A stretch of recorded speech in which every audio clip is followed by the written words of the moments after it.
De nos jours, encore une trop grande partie de la jeunesse polynésienne ne parvient pas à accéder à la formation professionnelle ou décroche trop tôt dans le supérieur. Beaucoup trop arrivent sur le marché de l'emploi sans qualification ni diplôme. D'autres, fraîchement diplômés du baccalauréat, ne se sentent pas suffisamment prêts pour poursuivre de longues études ou ont besoin de renforcer leurs enseignements fondamentaux pour mieux s'armer et reprendre ensuite leurs études.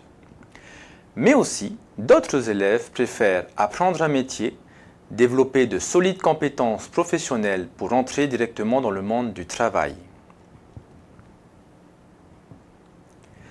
Le diplôme d'établissement Bac+1 du CNAM permet aux bacheliers en transition des séries professionnelles et technologiques principalement de réussir leurs entrées dans l'enseignement supérieur et d'être accompagnés dans leurs projets professionnels, entrer directement sur le marché du travail ou bien reprendre ses études dans la filière suivie en deuxième année de licence ou au travers d'un titre professionnel reconnu par l'État.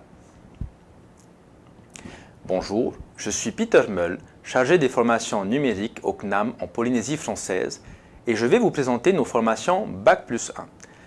Le diplôme d'établissement Bac+1 s'articule autour d'un tronc commun permettant l'acquisition de compétences fondamentales et d'enseignements de spécialité axés sur les compétences métiers de la filière choisie. La formation comprend également la rédaction d'un projet personnel ainsi que la rédaction d'un rapport de stage.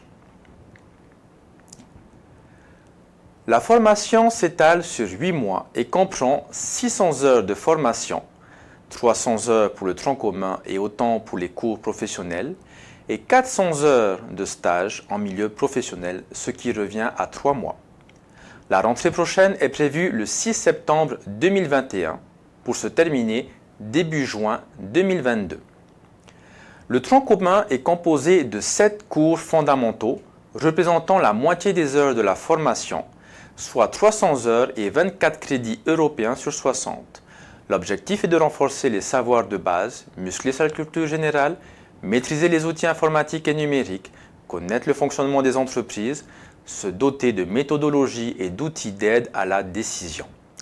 Le Bac+1 est une réelle remise à jour de ces fondamentaux et donc une opportunité pour une poursuite d'études, mais aussi une formation pratico-pratique pour développer de solides compétences professionnelles dans le métier visé.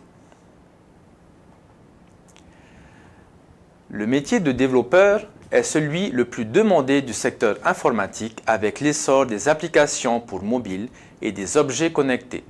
La Commission européenne a évalué à 700 000 le nombre d'emplois à pourvoir en Europe. De la même manière, la révolution numérique a fait émerger de nouveaux enjeux relatifs à l'expression du marché du travail et à l'insertion professionnelle en Polynésie française. À terme, la pénurie de main-d'œuvre qualifiée en Polynésie française dont souffre déjà le secteur est une véritable menace pour la compétitivité des entreprises locales et le développement de nos startups.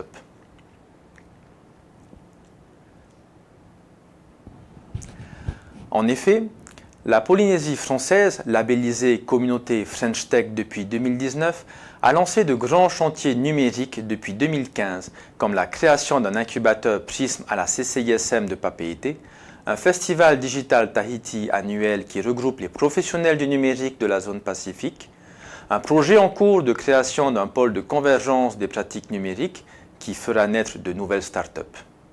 Pour faire face à leurs besoins, certains entrepreneurs de la place n'hésitent pas à franchir les frontières européennes et canadiennes pour recruter les talents qui leur manquent.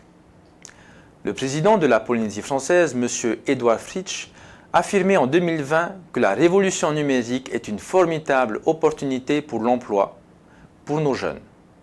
Un tel développement sera aussi un tremplin pour le développement de l'emploi dans ce secteur d'activité.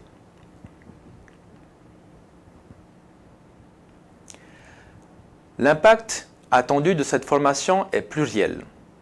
Il s'agit en premier lieu de développer des emplois qualifiés, de former mieux et plus de professionnels du développement informatique, compte tenu des besoins du secteur en termes quantitatifs et qualitatifs. Ensuite, il s'agit de proposer de réelles compétences pour concevoir et administrer une base de données, pour mettre en place et administrer et dépanner un parc informatique relié en réseau, et également pour développer des applications en utilisant des langages de programmation adaptés. Enfin, nous souhaitons valoriser le métier en permettant aux auditeurs du Bac+1 de poursuivre leurs études dans le parcours technicien-développeur ou dans la licence informatique du CNAM Polynésie.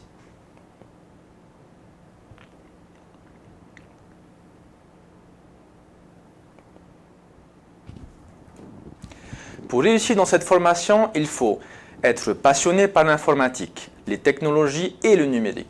Nous avons besoin de personnes motivées pour réaliser un travail inspirant, tourné vers l'avenir. Pour réussir cette formation, il faut être rigoureux. Le développement informatique demande beaucoup de logique et de rigueur dans les process. Il faut également être disponible pour aller jusqu'au bout des projets informatiques et livrer le programme en temps et en heure. Nous attendons de vous d'être polyvalent, savoir intervenir sur plusieurs fronts, s'adapter, faire preuve d'agilité. Enfin, il faut avoir une grande capacité d'organisation et savoir travailler en équipe pour réaliser ensemble un projet de développement. Mais ne vous inquiétez pas, tout cela pourra s'apprendre avec notre Bac+1.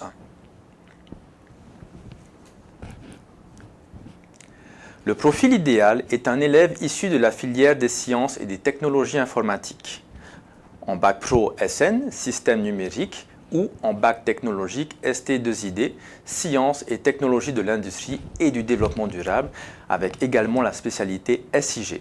Enfin, le Bac général pour les séries scientifiques. Cette formation est également ouverte aux étudiants ayant tenté une première année dans l'enseignement supérieur et qui souhaitent reprendre un cycle court et professionnalisant. 14 places sont proposées et pour sélectionner les candidats, nous demandons dans un premier temps de transmettre sur la plateforme Parcoursup une lettre de motivation en développant son projet personnel et professionnel. Puis, le candidat sera invité au CNAM à s'entretenir avec le chargé de formation de la section pendant 15 minutes pour évaluer sa culture générale du secteur du numérique et connaître ses atouts et les qualités possédées et nécessaires pour réussir dans cette formation. J'espère que cette brève présentation vous aura été utile. N'hésitez pas à nous suivre sur les réseaux sociaux. Toutes nos équipes restent à votre disposition pour vous recevoir et répondre à vos questions. À bientôt. Maururu.